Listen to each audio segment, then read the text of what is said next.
दोस्तों आज हम इस वीडियो में अनसक्सेसफुल लोगों की आदतें देखेंगे, ऐसी हैबिट्स जो हमें सक्सेसफुल नहीं होने देती। तो सबसे पहली हैबिट कहती है कि unsuccessful people lives a default life whereas successful people design their own life। ये पॉइंट कहता है कि अनसक्सेसफुल लोग हमेशा सोचते हैं कि भगवान ने उनकी किस्मत लिखी हुई है और अगर उनकी किस्मत में सक्सेस होगी तो उन्हें खुद ही मिल जाएगी, इसलिए वो अपना 100% नहीं देते और लाइफ में अपॉर्चुनिटीज को देख नहीं पाते।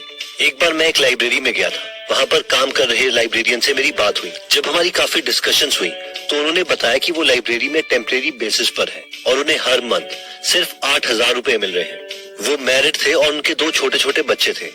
तो मुझे लगा यार ये तो बहुत ही कम सैलरी है और वो पिछले 7 सालों से लाइब्रेरी में काम कर रहे थे, ये सोचकर कि वो एक दिन परमानेंट हो जाएंगे और उनकी सैलरी बढ़ जाएगी। इस पर मैंने उनसे कहा कि बेशक वो जॉब ना छोड़े, पर क्योंकि लाइब्रेरी में उनके पास काफी फ्री टाइम होता है तो वो कुछ नए आइडियाज ट्राई कर सकते हैं और आजकल तो इंटरनेट की मदद से नए आइडियाज ट्राई करना उतना मुश्किल भी नहीं है।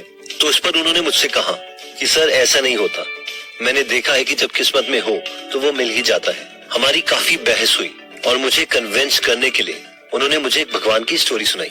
उन्होंने कहा कि एक बार माता पार्वती को एक इंसान की गरीबी पर तरस आ गया और उन्होंने भगवान शिव से कहा कि मुझे नहीं पता, आप इसे अमीर बना दीजिए। जिस पर भगवान शिव कहते हैं कि मैं ऐसा चाहते हुए भी नहीं कर सकता क्योंकि अमीर होना इसकी किस्मत में नहीं है। जिस पर पार्वती माता उन्हें बोलती है कि मुझे नहीं पता, ये बेचारा बहुत गरीब है, आप इसे अभी अमीर बनाइए। जिस पर शिव भगवान उस इंसान के रास्ते पर एक सोने से सिक्कों से भरा हुआ घड़ा रख देते हैं। जैसे ही वो इंसान मटके के पास आता है, पता नहीं उसके दिमाग में क्या हो जाता है और वो सोचता है कि यार अंधे लोग रास्तों में कैसे चलते होंगे, उन्हें तो बहुत मुश्किल होती होगी। और वो इंसान आंखें बंद करके अंधे की एक्टिंग करने लगता है और इसीलिए रास्ते में सोने के सिक्कों से भरा हुआ घड़ा उसे दिखता ही नहीं और वो वहाँ से चला जाता है। इस पर भगवान शिव माता पार्वती से कहते हैं, देखा मैंने आपसे कहा था ना कि इसकी किस्मत में अमीर होना नहीं लिखा हुआ। अब ये स्टोरी सुनाकर उस लाइब्रेरियन को लगा कि मैं उनकी बातों से कन्विंस हो जाऊंगा क्योंकि उनकी स्टोरी में भगवान का नाम मेंशन था और मोस्ट प्रोबेबली हम में से मैक्सिमम लोगों को ये किस्मत वाली थियरी जरूर सुनाई गई होगी। और मैं इस डिस्कशन के काउंटर में काफी लोगों के एग्जाम्पल दे सकता हूँ, जैसे कि doctor APJ Abdul Kalam, Dhirubhai Ambani, Steve Jobs, Kevin O'Leary etcetera, जिन लोगों ने 0 से स्टार्ट किया और अपनी अपनी फील्ड में बेस्ट हुए।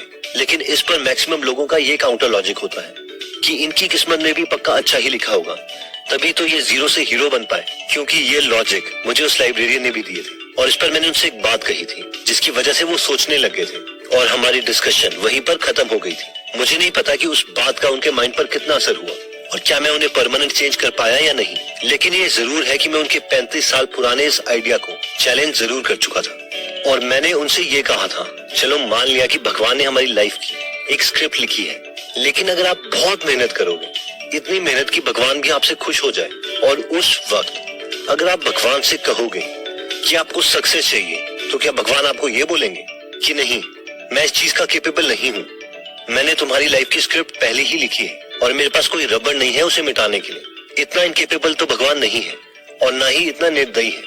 हो सकता है कि भगवान आपकी इमेजिनेशन में ऐसे हो, लेकिन मेरे भगवान ऐसे नहीं है। इन शॉर्ट पॉइंट ये है कि अगर आप एफर्ट करोगे ही नहीं तो भगवान भी आपकी कौन सी हेल्प करेंगे। इसलिए अपनी कमियों को, नाकामियों को भगवान का नाम लेके भगवान पे मत थोपो। भगवान ऑलमाइटी है, उनके पास आपकी किस्मत या स्क्रिप्ट को मिटाने का रबड़ अवेलेबल है, तो उनकी कैपेबिलिटी पे शक मत करो। और वो ना ही इतने निर्दयी हैं कि आपकी एक छोटी सी स्क्रिप्ट भी चेंज ना कर पाए। नेक्स्ट हैबिट कहती है कि unsuccessful people are scared to think big. ये पॉइंट कहता है कि ज्यादातर अनसक्सेसफुल लोग बड़ा सोचने से भी डरते हैं। उन्हें लगता है कि जो लोग बड़ा काम करते हैं वो बहुत डिफरेंट होते हैं। एक बार मैं, मेरा फ्रेंड और मेरे फ्रेंड की वाइफ प्रॉपर्टीज देखने गए थे क्योंकि उन्हें घर खरीदना था।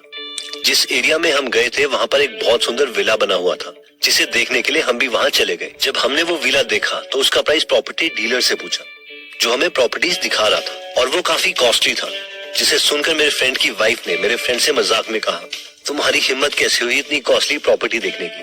बाद में जब हम सारी प्रॉपर्टीज देख चुके थे तो उसने दोबारा कहा, यार वही प्रॉपर्टीज देखो जो लेनी है, टाइम क्यों वेस्ट करना। जिस पर मैंने उससे कहा, देखने में क्या प्रॉब्लम है, क्या पता फ्यूचर में हम खरीद ही लें। इस पर उसने कहा, नहीं यार मुझे पता है कि हम तो इसे पूरी जिंदगी नहीं ले सकते। हम बड़ा सोचने से भी डरते हैं। हम में से कई लोगों को बड़ा सोचने में इतना डर लग जाता है कि वो अपने ब्रेन को एक छोटा सा टास्क भी नहीं दे सकते कि इस प्रॉपर्टी को कैसे खरीदना है, इसके लिए कोई सोल्यूशन ढूंढो।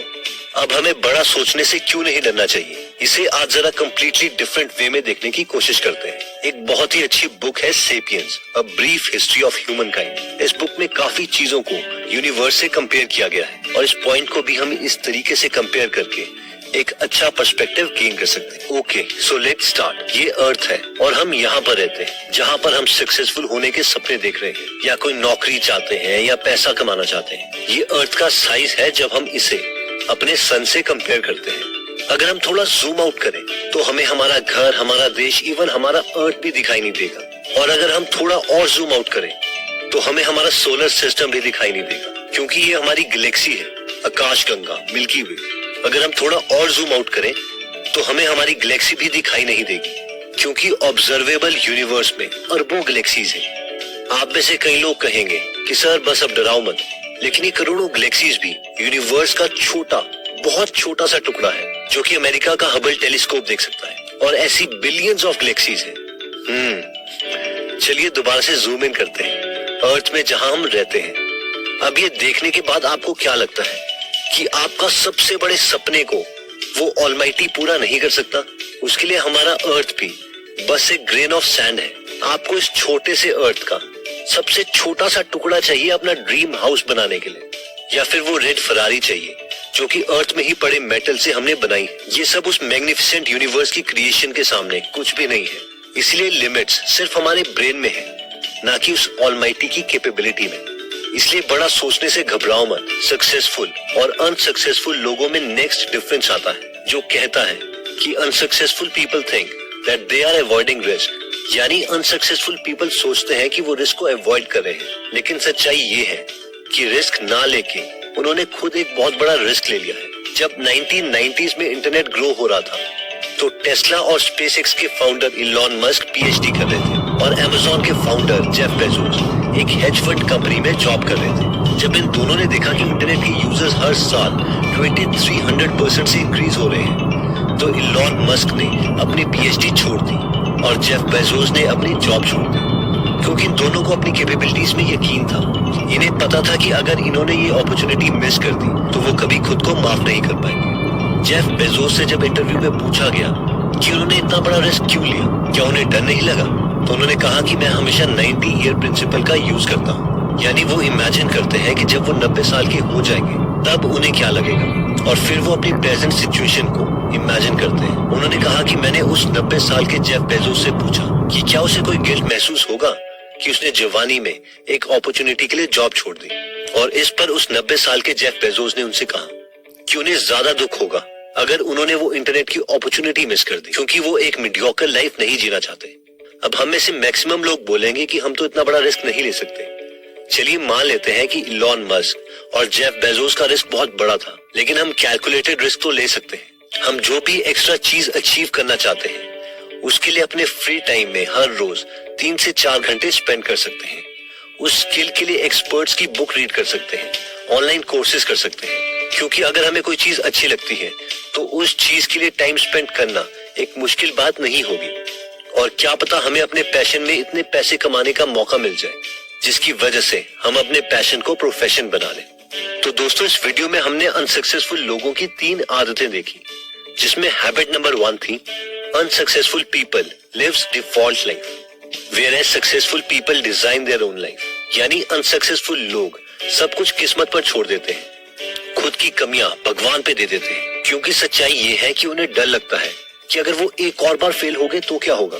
जबकि सक्सेसफुल लोग हमेशा अपनी मेहनत पर बिलीव करते हैं। वो जानते हैं कि भगवान उनका साथ जरूर देंगे अगर उन्होंने दिल लगाकर मेहनत करी। नेक्स्ट हैबिट कहती है कि unsuccessful people are scared to think big. कई लोगों की बचपन से इतने बुरे तरीके से कंडीशनिंग की गई होती है कि वो कुछ बड़ा सोचने से भी डरते हैं। उन्हें लगता है कि अगर कुछ होना ही नहीं है तो वो बड़ा क्यों सोचे, फालतू में उन्हें दुख होगा। इसलिए वो अपने माइंड को कभी कमांड ही नहीं देते बड़े टारगेट्स को अचीव करने के लिए। अब क्योंकि हमारे ब्रेन को, हमारे कंप्यूटर को अगर हम कोई कमांड ही नहीं देंगे तो वो हमें टारगेट अचीव करने का मेथड क्यों बताएगा। सक्सेसफुल और अनसक्सेसफुल लोगों में नेक्स्ट डिफरेंस जो हमने देखा था वो था कि unsuccessful people think that they are avoiding risk. यानी अनसक्सेसफुल लोग सोचते हैं कि रिस्क को बिल्कुल एलिमिनेट कर दो और एक बिल्कुल secure safe life Jio. But अगर हमें कुछ भी अचीव करना है तो हमें रिस्क तो लेना ही पड़ेगा। अब हम आपको इरेशनल रिस्क लेने के लिए नहीं बोल रहे हैं, बट कैलकुलेटेड रिस्क हम ले सकते हैं। जैसे कि अपने फ्री टाइम में हर रोज अपने पैशन के लिए काम करें, उसके बारे में पढ़ें और कोर्सेज करें। बाय द वे, अगर आप आइडिया से भरी बुक समरीज हिंदी में पढ़ना और सुनना चाहते हैं तो आप गीगल ऐप डाउनलोड कर सकते हैं, जहां पर आपको एक्सपर्ट्स की नॉलेज से भरी समरीज मिलेंगी। इस ऐप का लिंक मैं डिस्क्रिप्शन में दे दूंगा। दोस्तों, एक इम्पोर्टेंट अनाउंसमेंट थी। जैसे कि आपको पता है कि गीगल ऐप हमने बिल्कुल फ्री रखी है पिछले 2 सालों से। कुछ महीनों से हमने ऐप में ऐड देना भी बंद कर दिया है, क्योंकि उससे $50-60 पर मंथ ही अर्न हो रहे थे, जिससे एक वॉइस ओवर आर्टिस्ट की 1/10 कॉस्ट भी कवर नहीं होती, बल्कि उल्टा यूजर एक्सपीरियंस में कमी आती है। लेकिन पिछले 2-3 महीनों से सर्वर की कॉस्ट 1-2 लाख रुपए पर मंथ हो गई है। And to be very honest, जैसे जैसे यूजर्स बढ़ रहे हैं, हमें इसे फ्री रखना बहुत डिफिकल्ट हो रहा है। और मैं ये बिल्कुल नहीं चाहता कि ऐप बंद हो जाए, क्योंकि इससे बहुत लोगों को फायदा हो रहा है और हम सब भी पिछले 3 सालों से इस पे बहुत मेहनत कर रहे हैं। इसलिए हमें इससे थोड़ा बहुत रेवेन्यू तो जनरेट करना ही पड़ेगा, ताकि एटलीस्ट हम ब्रेक इवन पॉइंट अचीव कर लें। यानी जितना हम हर मंथ स्पेंड कर रहे हैं उतना अर्न कर लें, ताकि इस ऐप को हम कंटिन्यू रख सकें। पर हम ये भी नहीं चाहते कि हम बुक्स को पेड कर दें, इसलिए आप अपने आइडियाज हमारे साथ शेयर कर सकते हैं, ताकि सबको फायदा हो। 1-2 आइडियाज हमारे पास थे, उनमें से एक आइडिया ये था कि हम हर महीने ज्यादा बुक्स को अपलोड करें और वो एक्स्ट्रा बुक्स प्रीमियम मेंबर को ही मिले। बाकी जो भी बुक्स हमें फ्री में मिलती रहती है वो हम सबको मिलती रहेगी। हम आपसे प्रॉमिस करते हैं कि बुक्स की क्वालिटी में कोई फर्क नहीं पड़ेगा, बल्कि हम बुक्स की क्वालिटी और क्वांटिटी दोनों इंप्रूव करेंगे। तो आप अपने व्यूज हमारे साथ शेयर कर सकते हैं और उम्मीद है कि हम मिलके कोई ना कोई विन विन सिचुएशन जरूर निकाल लेंगे। जय हिंद।